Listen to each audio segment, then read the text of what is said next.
आपण बघतोय मनसे कार्यकर्त्यांकडून शहर अभियंत्यांना घेराव घालून आंदोलन करण्यात आलंय। नेमका काय प्रकार आहे पाहूया।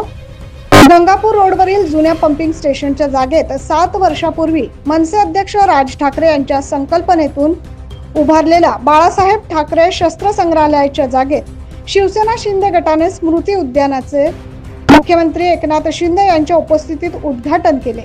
या ठिकाणची जुनी कोनशिला हटवण्यात आली, ती कोनशिला परत बसवावी यासाठी मनसे पदाधिकाऱ्यांनी मनपा शहर अभियंता संजय अग्रवाल यांच्या कार्यालयात ठिय्या आंदोलन केले। 7 दिवसात कोनशिला परत न लावल्यास खळखट्याचा इशारा मनसेकडून देण्यात आलाय।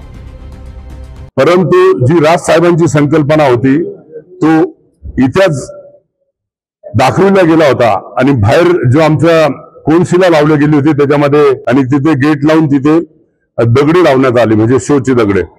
मग आमचं म्हणणं हे होतं फक्त का तुम्ही आमची जी कोनशिला होती ती जसल्या तशी करून द्यावी। दोन्ही बाजू आयुक्त साहेबांकडे चाललोय, पण योगायोगाने आयुक्त साहेब रजेवर गेलेले आहे, तर उपयुक्त साहेबांना आम्ही आता भेटणार, आमचं निवेदन देणार आणि जर काम नाही झालं तर आम्ही परत त्यांना महाराष्ट्र नवनिर्माण सेनेची जी आमची पद्धत आहे त्या पद्धतीने तो बोर्ड आम्ही स्वतः लावणार। पण आता त्यांनी आम्हाला आश्वासन दिलंय की आम्ही स्वतः कोनशिला लावतो।